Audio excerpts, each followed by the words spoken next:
नमस्कार दोस्तों, मैं हूं कैलाश। दोस्तों, अगर आपने हमारे चैनल को सब्सक्राइब नहीं किया तो सब्सक्राइब कर लो और बेल आइकन को दबा दो। चलिए इस वीडियो में देखते हैं। तो जरा और चीजें भी देख लेना कि अभी उनके राफेल जहाज पूरे तरीके से आए नहीं है। मेरे ख्याल चांद पहुंचे हैं, पूरी खेप आनी है। S-400 एंटी बैलिस्टिक मिसाइल जो है वो आ रहे हैं, तरसील के उसमें मोड में है। एक आध बैरी जहाज उनका रूस से आना है।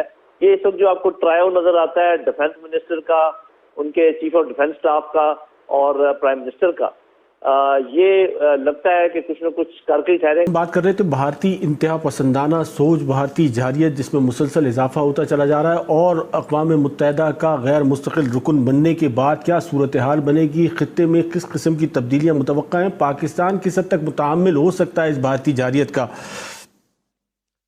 लेफ्टिनेंट जनरल नईम लोधी साहब, ये जो मौजूदा सूरत हाल है ये आपके सामने है। आइंदा आने वाले दिनों में क्या सूरत हाल बनेगी, क्योंकि भारतीय जो एग्रेसिव टून है उसमें किसी किस्म की कोई कमी नहीं आ रही है। या तो LOC पे मुसलसल वायलेशन है, कश्मीर में मुसलसल कत्ल गारत गरी है, उसके साथ साथ लद्दाख का अपना सिलसिला है। ये तमाम वो सिलसिले हैं कि जो बड़ा वाजे करते हैं कि इंतहा पसंदाना सोच जो है वो अपनी जगह जारी और सारी है।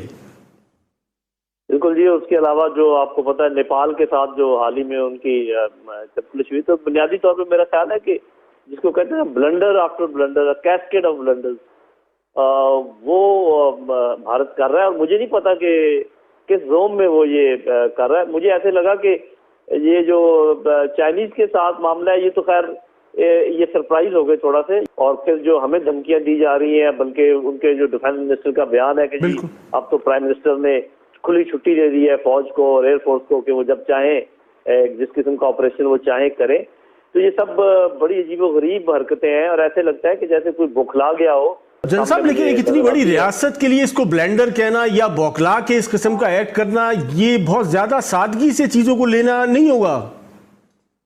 जी आप सही कह रहे हैं। असल में हो ये रहा है, आजकल आपने देखा होगा कि ये जो पॉपुलिज्म ने ओवरटेक कर लिया है कैपेसिटी को। पहले ये होता था कि जब डेमोक्रेटिक हुकूमतें बड़ी बड़ी आती थी तो वो ये भी देखती थी कि जो उनके लीडर हैं उनकी कैपेसिटी क्या है। लेकिन अभी आपने देखा होगा दुनिया में एक मिसाल नहीं है, एक भारत मिसाल नहीं है, और भी बहुत सारी मुल्क हैं, मैं उनका नाम नहीं लेना चाहूंगा, जहां पॉपुलिज्म के वेव के ऊपर लोग ऊपर आ गए हैं। और ये चूंकि फेस है, आपको पता है, RSS का, और उनका एक खास एजेंडा है, तो इनके पास तो कोई और ऑप्शन नहीं है सिवाय इसके कि उसी एजेंडे के तहत चले, वरना वो RSS वाले इनको उठा के फेंक देंगे, एक तरफ करेंगे। तो ये सब जो आपको ट्रायो नजर आता है डिफेंस मिनिस्टर का, उनके चीफ ऑफ डिफेंस स्टाफ का और प्राइम मिनिस्टर का, ये लगता है कि कुछ न कुछ करके ही ठहरेंगे। आप दुरुस्त कह रहे हैं कि इनको ऐसे ब्लंडर करने नहीं चाहिए, लेकिन बाज़ औक़ात ऐसा होता है कि जज्बातियत जो है वो ओवरकम कर लेती है जो आपका लॉजिक होनी चाहिए। तो ऐसे कोई मुझे असरात नजर आ रहे हैं उनके उसके ऊपर। और अगर उन्होंने ये गलती की जिसका वो इजहार कर रहे हैं बार बार पाकिस्तान पर हमला करने की, साफ ज़रा बहुत बड़ा हमला तो नहीं कर पाएंगे, पता है उनको कि दोनों तरफ एटमी ताकतें हैं, लेकिन कोई ना कोई शरारत छोटी मोटी, जैसे इन्होंने वहाँ गलवान में या उधर करने की कोशिश की है, उससे ज़रा बड़ी शरारत तो ये कर सकते हैं आज़ाद कश्मीर की बॉर्डर के ऊपर कुछ छोटे मोटे इस किस्म के मामला। और मेरा ख्याल है कि हम उसके लिए बहुत ज्यादा मुतवक्का है। एयर मार्शल साहब, आपके ख्याल में जिस ट्राइका का जिक्र किया जाता है, और ये या तो इसको बहुत ज्यादा सादगी से लिया जाए कि भारत ब्लेंडर कर रहा है, लेकिन उसके साथ साथ एक ट्राइका का भी जिक्र किया जाता है कि कहीं ना कहीं इंटरनेशनल एस्टेब्लिशमेंट, इंटरनेशनल पावर्स जो है वो इसके साथ हैं, अमरीका, भारत, इसराइल का जो है वो एक नेक्सस की बात की जाती है। इस तनाजुर में अगर इसको देखा जाए तो तमाम चीजें ऐसा महसूस होता है कि कैलकुलेटेड हैं। जी, मेरी नज़र में कैलकुलेटेड इस तरह से है कि देखिए, वो जिस तरीके से ये जो भी लद्दाख में जो मामला हुआ, और लद्दाख का एक सिरा जो है उस सूबे का, सबसे पहले उसको अलहदा करना, 370 खत्म करके आर्टिकल 370 खत्म करके उसको अलहदा करना, यूनियन टेरिटरी बनाना, यूनियन टेरिटरी के साथ उसके अंदर डेवलपमेंट स्टार्ट हो जाती हैं, फिर उसके बाद उसको एक्टिव करने की कोशिश की गई है, वहाँ पर ट्रूप्स डाले जाते हैं, और उसके बाद फिर वहाँ पर सड़कें जा रही हैं। तो जाहिर है कोशिश ये है कि वहां से पाकिस्तानी जो इलाका या जो चीन की सरहद है, पाकिस्तान और चीन जहां इकट्ठे हो जाते हैं, तो वहां पर किस तरीके से कितना करीब ये पहुंच पाते हैं, वहां पे एक इनका अपना एक लॉन्चिंग पैड एस्टैब्लिश हो जाए, जिससे कि ये वहां पे शरारत करने की पोजीशन में आ जाए। लेकिन डॉक्टर साहब, अगर अल्टीमेट ऑब्जेक्टिव ही आपका ये है कि आपको चीन को कमजोर करना है, भारत को एम्पावर करना है, ये बैलेंस ऑफ पावर इस खित्ते में जो है वो मेंटेन करना है, लेकिन गोल्स अगर जो है वो, मैंने फिर कहूंगा कि अगर गोल्स यही हैं तो मुश्किलात यकीनन पाकिस्तान के लिए मुस्तकबिल में हो सकती हैं। पाकिस्तान के लिए मुश्किलात, क्योंकि मैं ये समझता हूँ कि अगर उन्होंने प्लानिंग पाकिस्तान के ऊपर कुछ छेड़खानी की है तो वो इस तरीके से नहीं होगी, वो सही वक्त उसके लिए चुनेंगे। और मेरे अपने अंदाजे में ये वक्त दुरुस्त नहीं है, चाहे वो जितना मर्जी कह रहे हों कि जी हम आने वाले हैं और हम करने वाले हैं, और काफ़ी सारी इंटेलिजेंस शायद हमने ऐसे जमा की, हम कह भी रहे हैं कि फॉल्स फ्लैग ऑपरेशन कर सकते हैं, क्योंकि उन्होंने 3 फेज में, मेरे अपने अंदाजे में 3 फेज में ये सारा उनकी सोच थी। पहला फेज वो था जिसमें उन्होंने उसकी हैयत चेंज की कश्मीर की, फिर वहाँ पर वो आपने पता है लोगों को आबादकारी के लिए भी लेकर आ रहे हैं। दूसरे फेज में जो कि इस वक्त चालू है और बड़े जोरों शोर के साथ वो वहाँ की मज़ामत को ख़त्म करना चाह रहे हैं और हमें सिर्फ धमकियाँ देकर इन एक्टिविटी में रखना चाहते हैं ताकि हम दबे रहें, इधर से उधर से अफगानिस्तान की तरफ से भी कुछ ना कुछ करते रहते हैं ताकि हम कुछ कर ना पाएं या कुछ करने का सोचें ना।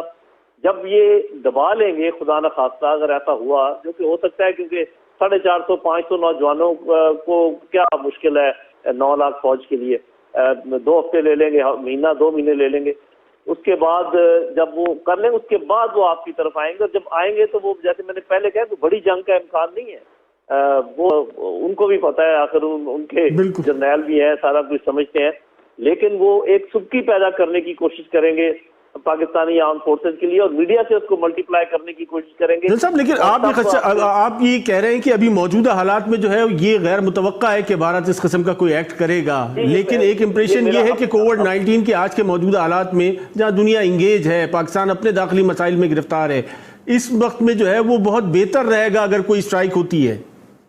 अच्छा जी, आप इसको जरा और चीजें भी देख लेना कि अभी उनके राफेल जहाज पूरे तरीके से आए नहीं है, मेरे ख्याल चांदे पहुंचे हैं, पूरी खेप आनी है। S-400 एंटी बैलिस्टिक मिसाइल जो है वो आ रहे हैं, तरसील के उसमें मोड में है। एक आध बैरी जहाज उनका रूस से आना है, तो उधर से वो, मेरा अपना ख्याल है कि अमेरिकन इलेक्शन के साथ इसको कोऑर्डिनेट करेंगे। जब अमेरिकन इलेक्शन हो रहे होंगे, दुनिया की तवज्जो जरा उस वक्त होगी, और ये अगर चीजें आ जाती हैं उस तक, तो नवंबर दिसंबर से पहले कोई इम्कान नहीं है, उसके बाद आगे हो सकता है। ये मेरा अपना अंदाजा है, गलत हो सकता है। एयर मार्शल साहब, क्या आप राय रखते हैं इस तमाम तर सूरत हाल में, जबकि ये मुतवातिर ये खदशा जाहिर किया जा रहा है कि मतलब अगर आज नहीं करनी है तो लोई साहब फरमा रहे हैं कि नवंबर दिसंबर तक जो है वो ये एक्सपेक्ट किया जा सकता है। पाकिस्तान की क्या तैयारियां हैं, पाकिस्तान के पास काउंटर मैकेनिज्म क्या है?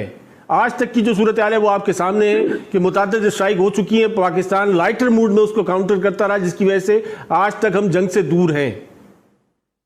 देखिए, पाकिस्तान के पास 1984 का एक बहुत बड़ा तजर्बा मौजूद है, जबकि सियाचिन पे एक क्वाइटली जाके इसने सरप्टिशियसली, जैसे कहते हैं, भारत ने हमारी कुछ चोटियों पर कब्जा किया सियाचिन के अंदर। वो इलाका पाकिस्तान का इलाका था या अभी अनक्लेम्ड था, दोनों साइड से एक इस तरह का अनडिक्लेयर्ड लैंड, वो उसके ऊपर मार्किंग्स नहीं थी, लेकिन उन्होंने वहां पर एक अपनी पोजीशन को क्रिएट किया। पाकिस्तान को इस किस्म के किसी भी काम के लिए भारत के कैसे किसी एक्शन के लिए तैयार रहना चाहिए। जनरल साहब, मुख्तलिफ महाजों पे हम लड़ रहे हैं, लेकिन इंटरनेशनल कम्युनिटी का वही मेरा आपसे सवाल है कि इंटरनेशनल कम्युनिटी का जो एक रिएक्शन होना चाहिए था भारत की मुसलसल जाराना रवैये पर, वो कहीं सामने नहीं आया। और उसके बाद भी आज की जो सूरत हाल है, भारत जो गैर मुस्तकिल अरकान के तौर पे जो है वो सलामती कौंसिल में इलेक्ट होने जा रहा है, इस तमाम तर सूरत हाल में यकीनन पाकिस्तान को जो काउंटर मैकेनिज्म है वो क्या होने चाहिए और क्या है? देखिए, मैं ये समझता हूँ कि जहाँ तक डिप्लोमेसी का सवाल है, जितने डिप्लोमेटिक एक्शन हम कर सकते थे, एक्टिविटी कर सकते थे, हमने बहुत की है। ठीक है, कुछ थोड़ा बहुत उसमें कसर होगी कि हमें फोल्डर्स बनाने चाहिए, उनके वो ऑक्यूपेशन फोर्सेस के जो मजालिम हैं उनके ऊपर, और ज़्यादा बढ़ चढ़ कर जिस तरीके से उनके मेजर साहब ने टीवी के ऊपर आके माना है कि जी हम ये कर रहे हैं, जिस तरीके से उनके जनरल साहब ने कहा जी वहाँ लड़कियों का रेप होना चाहिए, ये सारी चीज़ें हमें लेकर जानी चाहिए और एक कानूनी जंग लड़ते रहना चाहिए। लेकिन एक चीज़ का आप ख्याल रखिए, हिस्ट्री को आप ध्यान में रखें। आपको अच्छी तरह पता है, मुझे बताने की जरूरत नहीं है, आपके नाज़रीन जानते हैं कि तमाम नेशंस जो अपने इंटरेस्ट को देखती हैं। अभी आपके सामने बड़ी बड़ी बातें हुई हैं, बड़ी बड़ी जंगें हुई हैं, सीरिया की जंग हुई है, इराक की जंग हुई है, अफगानिस्तान की हुई है, क्या क्या जुल्म नहीं हुआ। तो कहाँ थी इंटरनेशनल कम्युनिटी? अब आप किस इंटरनेशनल कम्युनिटी का इंतजार कर रहे हैं? आपने जो करना था कर लिया। इंटरनेशनल कम्युनिटी ने 2 बड़ी चेंजेस ले आई हैं उनकी सोच में आपके एफर्ट की वजह से। नंबर 1 कि अब उनको पता चल गया कि कश्मीर एक मसला है और एक खतरनाक मसला है, और वो फरवरी में जो हिंदुस्तान ने किया उसकी वजह से वो जनरल साहब, लेकिन इंटरनेशनल कम्युनिटी जो है वो इसको कैसे इग्नोर कर सकती है? यहाँ मामला जो है 2 एटमी पावर्स का है। तो दोस्तों देखा आपने कैसे पाकिस्तान की हालत पतली हुई है। तो इस वीडियो में पाकिस्तानी मीडिया ने मान लिया है कि भारत जो है आज के दौर में उभरता हुआ एक शक्ति है। वीडियो अच्छा लगा हो तो हमारे वीडियो को लाइक कर देना और चैनल को सब्सक्राइब नहीं किया तो सब्सक्राइब कर लेना। जय हिंद।